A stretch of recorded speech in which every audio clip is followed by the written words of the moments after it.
Saya bacakan ayatnya dulu, Al-Baqarah ayat ke-45 sampai 46. Wasta'inu bis-sabri was-salah wa innaha lakabiratun illa 'alal khashi'in. Dan jika Anda punya persoalan, jika Anda punya permintaan, maka mintakanlah pertolongannya kepada Allah. Sabar dengan sabar. Jadi kalau sedang punya masalah, kata Allah, jangan mengeluh. Awas, hati-hati. Kalau diturunkan masalah, kita mendapatkan ujian, maka kalimat Qur'annya jangan mengeluh.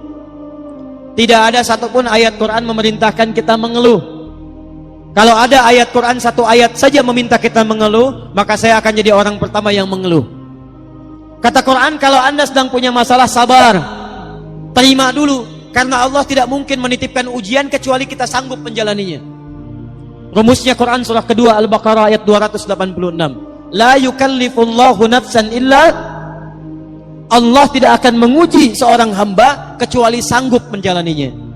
Jikalau sekarang Bapak Ibu sedang punya masalah, masalahnya berat, susah, itu artinya cuman Bapak yang sanggup menjalaninya.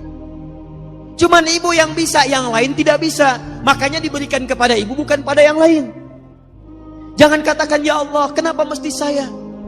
Why me? Kata Allah, why not? Kenapa tidak? Kamu yang sanggup, yang lain tidak. Tapi yang menarik, perhatikan, wassalah, lalu tunaikan salat. Bangun hubungan baik dengan Allah Subhanahu wa taala. Wa innaha lakabiratun illa 'alal khashiin. Dan sungguh salat itu tidak mudah dikerjakan kecuali bagi orang khusyuk. Yang paling menarik, setelah dia selesai salat, buka Quran surah keempat ayat 103. Perhatikan kalimatnya. Fa idza qadaitumus salata, maka jika orang telah selesai mengerjakan salat. Apa ciri salatnya berhasil? Bukan sekedar dia menunaikan salam. Lihat sini. Assalamualaikum warahmatullah. Assalamualaikum warahmatullah. Kata Quran, tidak cukup salamnya disebut sebagai salat yang berhasil. Ciri orang yang berhasil salatnya, teruskan ayatnya. Fadhkurullaha. Maka orang salat yang salatnya tuntas dikerjakan dengan benar, salatnya bisa mengingatkan dia dengan Allah Subhanahu wa taala. Jadi kata Quran, kalau orang benar salatnya, selesai salat dia ingat Allah. Saya ulang, selesai salat dia ingat Allah. Qiyaman, saat berdiri ingat Allah. Wa qu'udan, duduk ingat Allah. Wa ala junubikum, berbaring ingat Allah. Sedangkan kaidah mengatakan, kaidah al-qaidatu taqul, orang yang ingat Allah, alladzi yadhkurullaha fi hayati, orang-orang yang selalu ingat Allah dalam kehidupannya, itu mustahil akan menyimpang dari hukum-hukum Allah. Lihat, orang salat dekat dengan Allah, selesai salat ingat Allah. Kaidah mengatakan orang yang ingat Allah mustahil akan menyimpang dari hukum Allah.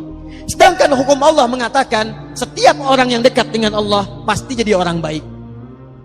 Lihat sini, orang yang dekat dengan Allah, karena Allah sifatnya baik, hukumnya baik, maka orang-orang yang ingat Allah pasti mustahil akan tidak memiliki nilai-nilai kebaikan. Makanya Quran langsung menyebutkan, orang yang ingat Allah, maka matanya hanya akan dipakai pada yang baik-baik. Orang yang ingat Allah, telinganya akan mendengar yang baik-baik. Orang yang ingat Allah, tangannya akan memegang yang baik-baik. Bagaimana cara mengingat Allah? Salat. Karena itu orang yang selesai salat mustahil berbuat maksiat. Otomatis orang yang salat itu akan selalu berperilaku baik dalam kehidupannya. Contoh nih Bu, Pak, apa fungsi mata? Melihat. Tuh. Bapak Ibu punya mata, melihat. Kambing pun punya mata, kambing melihat.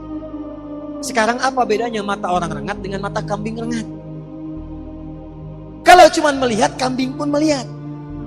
Kalau cuma melihat, elang pun melihat. Tuh lihat, elang naik sampai Gunung Karang, naik sampai ke awan. Anak ayam kelihatan. Ayam Bapak Ibu diambil elang, dari atas kelihatan. Orang menes naik pesawat, ngelihat anak sendiri nggak kelihatan. Apa bedanya mata kita dengan mata elang? Mata elang lebih tajam dibanding mata kita, tapi elang tidak dihisap, kita dihisap. Quran surah 17 ayat ke-36.